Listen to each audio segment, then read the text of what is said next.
Dan perkembangan terkini dari Paralimpik Paris 2024 akan dilaporkan jurnalis harian Kompas Wisnu Aji Dewabrata dari Paris, Prancis. Selamat siang waktu Paris, Wisnu. Selamat siang waktu Paris dan selamat malam waktu Indonesia Barat.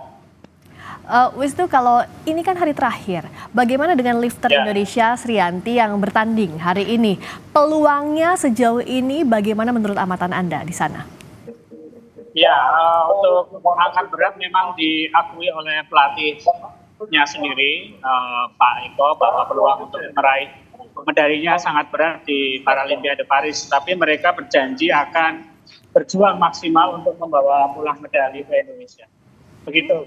Artinya akan berjuang keras ya. Ini doa dari kita semoga bisa mempersembahkan medali tambahan untuk Indonesia, begitu ya Wisnu? Betul. Dan bahkan kalau kita lihat tahun ini, atlet Indonesia kan mampu melampaui target ini yang sangat diapresiasi. Bahkan ada pula yang memecahkan rekor dunia, seperti misalnya Karisma Evi Tiarani di lari 100 meter putri. Ini bagaimana Wisnu dari sana melihat perjalanan semangat para atlet Paralimpiade kita untuk mempersembahkan medali? Ya baik, untuk atlet Paralimpiade ini persiapan mereka tidak mendadak ya, jadi sudah dimulai sejak beberapa tahun yang lalu, bahkan bisa dibilang sejak Indonesia menjadi tuan rumah Asian Para Games pada 2018. Setelah itu banyak event yang diikuti ya, misalnya yang berlangsung di dalam negeri ada ASEAN Para Games Solo tahun 2022, kemudian di luar negeri juga ada ASEAN Para Games untuk tingkat Asia tahun 2023 di Hangzhou. Jadi persiapan mereka ini cukup matang, cukup lama, sehingga ketika mereka bisa melampaui target di Paris, sesungguhnya sudah bisa diperkirakan karena persiapannya memang bagus. Demikian. Jadi artinya persiapan dari mulai Indonesia, ajang-ajang sebelumnya tadi sampai di Paralimpiade, itu tidak ada kendala ya, support diberikan kepada para atlet?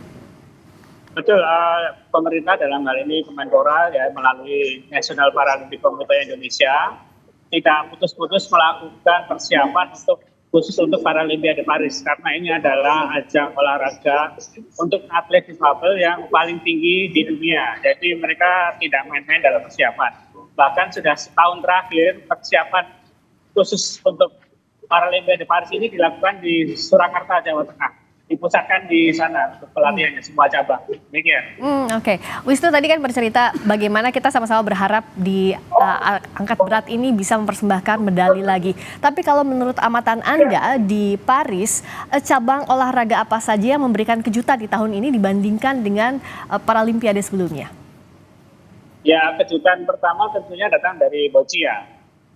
Boccia adalah cabang yang baru pertama tampil di Paralimpiade, baru sekali lolos, tapi sudah bisa menyumbangkan dua medali perak dan 2 medali perunggu. Ini sangat luar biasa untuk sebuah cabang yang baru pertama kali tampil di Paralimpiade. Demikian. Ya, kalau juga para badminton itu juga kan kita menyumbangkan bahkan mendapatkan emas, ini yang tidak disangka-sangka. Bagaimana Wisnu melihat perjuangan para atlet kita? Ya, untuk badminton sesuai target ya, mendapat 1 emas, dan memang dari awal prediksi medali emas Indonesia memang berasal dari bulu tangkis. Namun juga disayangkan sebenarnya kita bisa mendapat 1 medali emas lagi dari bulu tangkis, yaitu dari ganda campuran, klasifikasinya 6 atau postur tubuh yang pendek. Tapi sayangnya ya belum waktunya kita menang, jadi kita hanya membawa pulang 1 medali emas. Iya, tapi artinya kalau berdasarkan data dibandingkan Paralimpiade sebelumnya, ada peningkatan jauh di Paralimpiade Paris 2024 ini ya, Wisnu? Ya benar, ada peningkatannya. Apa saja faktor yang menurut amatan Anda, apakah memang persiapannya jauh lebih matang di Paralimpiade kali ini? Apa juga ditunjang dengan support dari pemerintah yang lebih besar juga di Paralimpiade Paris?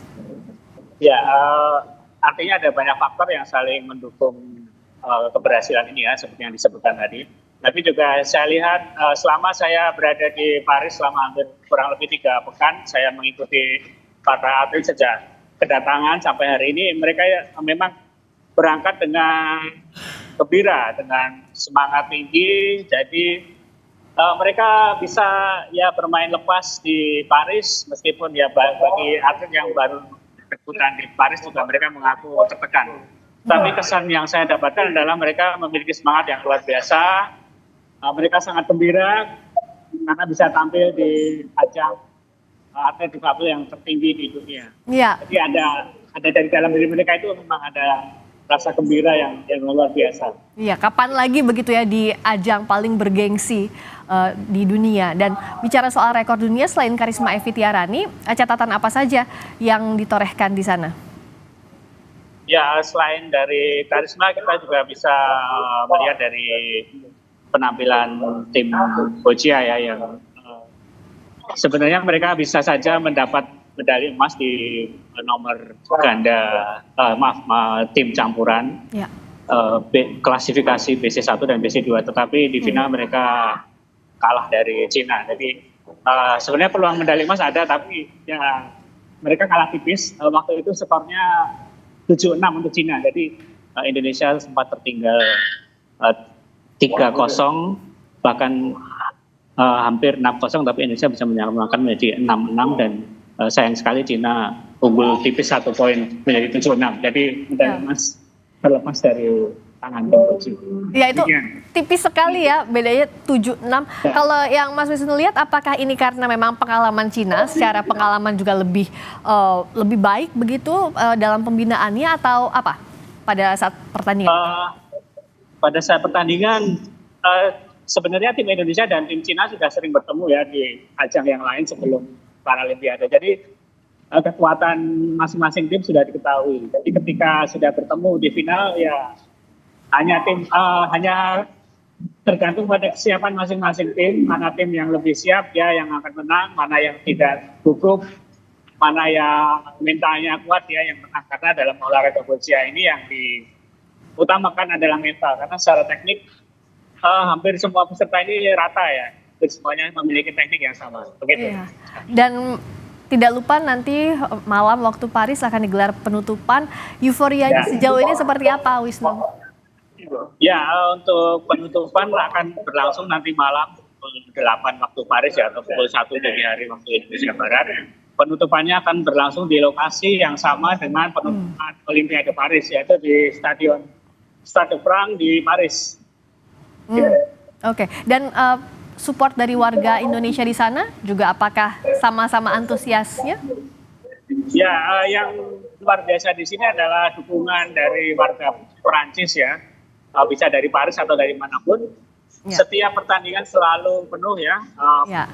Bahkan pertandingan yang bukan permainan yang populer seperti sepak bola, basket dan sebagainya ini. Ya. Saya di arena powerlifting juga penontonnya banyak. Tadi malam waktu Karisma tampil di final juga penontonnya membludak. Hampir penuh Stade de France dengan kapasitas 80.000 orang, hampir penuh dengan penonton gitu. Ya, dan penutupan ini kita lalui dengan rasa bangga karena prestasi dan juga perjuangan para atlet kita di Paralimpiade Paris 2024. Terima kasih Wisnu Aji Dewa Brata, jurnalis harian Kompas langsung dari Paris, Prancis. Terima kasih Wisnu.